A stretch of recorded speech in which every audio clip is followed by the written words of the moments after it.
नमस्कार। वन तीर्थ और पवित्र स्थान तो केवल भौतिक है, लेकिन सच्चे संत ही वास्तविक तीर्थ के स्वरूप हैं। और जहां संत निवास करते हैं, वहीं परम सुख और शांति का वास होता है। संतों का जीवन अपने आप में एक तीर्थ है, और उनकी उपस्थिति मात्र से साधारण भूमि भी पवित्र हो जाती है। ऐसा ही तीर्थ है वृंदावन, जहां भगवान कृष्ण की लीला भूमि आज भी संतों की तपस्या और भक्ति से आलोकित है। इन्हीं संतों की पंक्ति में से एक नाम है प्रेमानंद जी महाराज। उनकी जीवन यात्रा हमें बताती है कि कैसे एक साधारण जीवन तप, त्याग और प्रेम के बल पर असाधारण बन सकता है। उनकी साधना और शिक्षाएं लाखों भक्तों के जीवन में आलोकित कर रही हैं। वृंदावन, जहां हर कण कण में कृष्ण की लीला का संगीत सुनाई देता है, संत और साधकों की भूमि रही है। और इस पावन भूमि पर युग में ऐसे संत प्रकट हुए जिनकी साधना और भक्ति ने न केवल वृंदावन को बल्कि करोड़ों भक्तों के जीवन को भी आलोकित किया है। वृंदावन की गलियों में चलते हुए हर व्यक्ति को महसूस होता है कि जैसे समय यहीं रुक गया हो, और कृष्ण की लीलाओं की ऊर्जा अब भी इस धरती पर प्रवाहित हो रही हो। इन्हीं संतों की श्रृंखला में से एक नाम ऐसा जिसने न केवल धर्म और भक्ति का संदेश दिया, बल्कि आधुनिक युग की चुनौतियों का समाधान भी अपने प्रवचनों और साधनों के माध्यम से किया है। और ये नाम है प्रेमानंद जी महाराज। प्रेमानंद जी महाराज, जिनका नाम आज भक्तों के दिलों में एक दीपक की तरह जल रहा है। अपने सरल स्वभाव और गहन आध्यात्मिकता के कारण हर किसी के लिए प्रेरणा स्रोत बने हुए हैं। उनका जीवन न केवल भक्ति का आदर्श है, बल्कि इस बात का प्रमाण भी है कि कठिन परिस्थितियों में भी सच्ची आस्था और साधना से जीवन के हर संघर्ष को पार किया जा सकता है। लेकिन प्रेमानंद जी महाराज कौन है, उनका जीवन कैसा रहा, और कैसे किस तरह से वे वृंदावन की इस भूमि पर ऐसे संत के रूप में प्रतिष्ठित हुए जिनकी ख्याति अब सोशल मीडिया के माध्यम से दुनिया भर में फैल चुकी है।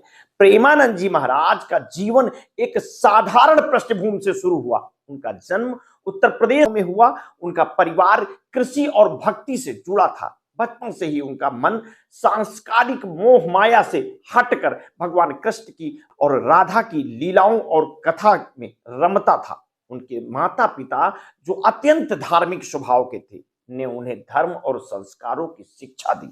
एक साधारण बालक के रूप में उनका बचपन भले ही सामान्य प्रतीत हो, लेकिन उनकी अंतरात्मा में एक विशेष प्रकार की ऊर्जा थी जो उन्हें आध्यात्मिक पथ पर ले जाने के लिए प्रेरित कर रही थी।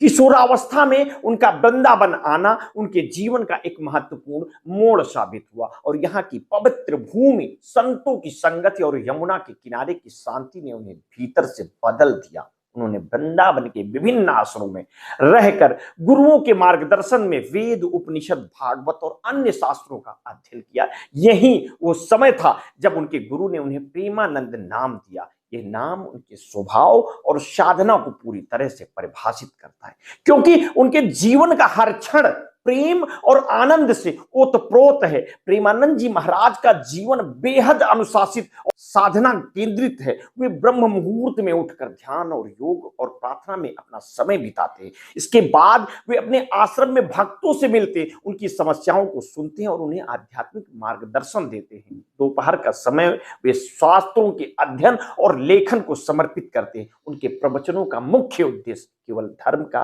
प्रचार करना नहीं, बल्कि ये भी है कि वे आधुनिक जीवन की समस्याओं का समाधान आध्यात्मिकता के माध्यम से कैसे खोजा जा सकता है। वे कठिन धर्म ग्रंथों को सरल भाषा में समझाने के लिए जाने जाते, और यही कारण है कि वे युवाओं के बीच खासे लोकप्रिय हैं।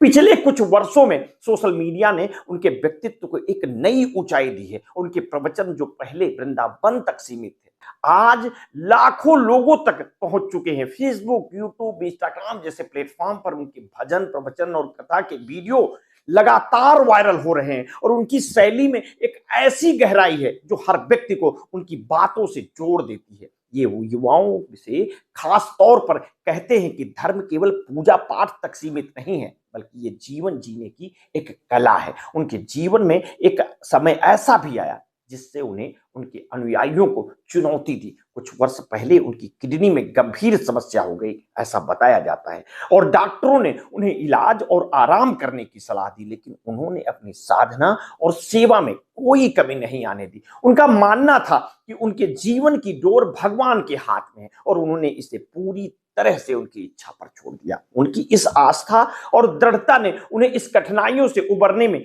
मदद की। वे इसे भगवान की कृपा मानते हैं और कहते हैं कि जो भी भगवान के शरण में आता है उसे किसी भी प्रकार की चिंता करने की आवश्यकता नहीं। प्रेमानंद जी महाराज का धर्म के प्रति दृष्टिकोण अत्यंत समावेशी और व्यापक है। वे धर्म को किसी विशेष पंथ या परंपरा तक सीमित नहीं मानते। उनके अनुसार सच्चा धर्म वही है जो मानवता को एकजुट करे और प्रेम का संदेश फैलाए। वे कहते हैं कि धर्म का सार केवल पूजा पाठ में नहीं, बल्कि दूसरों के दुख को समझने और उसे दूर करने में है। और उनके प्रवचनों में भक्ति के साथ साथ समाज सेवा, नैतिकता का भी महत्वपूर्ण स्थान है। वे भक्तों को प्रेरित करते हैं कि वे केवल मंदिर में भगवान की पूजा तक सीमित ना रहें, बल्कि अपने जीवन में सेवा, करुणा और सत्य को भी प्रमुख स्थान दें। वृंदावन की इस पावन भूमि पर प्रेमानंद जी महाराज ने अपनी साधना से जो रोशनी फैलाई वो हर किसी के लिए एक प्रेरणा है। उनका जीवन हमें सिखाता है कि सच्चा संत वही है जो केवल भक्ति में नहीं बल्कि समाज की सेवा में समर्पित हो। उनके विचारों में जो गहराई और व्यापकता है वो न केवल धार्मिकता तक सीमित है, बल्कि ये हर उस व्यक्ति के लिए उपयोगी है जो अपने जीवन को बेहतर बनाना चाहता है।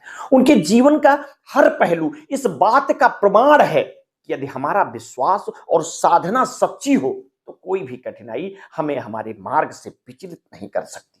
प्रेमानंद जी महाराज का संदेश स्पष्ट है। भक्ति केवल एक मानसिक स्थिति है जो प्रेम, करुणा और सच्चाई के मार्ग पर चलकर प्राप्त की जा सकती है। उनके विचार आज की भागदौड़ भरी दुनिया में एक नई दिशा प्रदान करते हैं और हमें ये सिखाते हैं कि सच्चा सुख केवल बाहरी चीजों में नहीं बल्कि हमारी आत्मा की शांति में है। उनका जीवन और उनका संदेश हम सभी के लिए एक प्रेरणा है जो हमें ये याद दिलाता है कि सच्चा धर्म मानवता, प्रेम और सेवा में ही है। मिलते हैं प्रेमानंद जी महाराज की किसी नेक्स्ट स्टोरी के साथ। आपने अगर अभी तक हमारे इस चैनल को सब्सक्राइब नहीं किया है तो कर लीजिए, बेल आइकन दबाना बिल्कुल ना भूलिए। अपने स्वास्थ्य के प्रति सचेत रहिए, सजग रहिए, और अगर आपने अभी तक हमारे इस चैनल को सब्सक्राइब नहीं किया तो तत्काल कर लीजिए। अपना ध्यान रखिए। बहुत बहुत धन्यवाद। साधुवाद।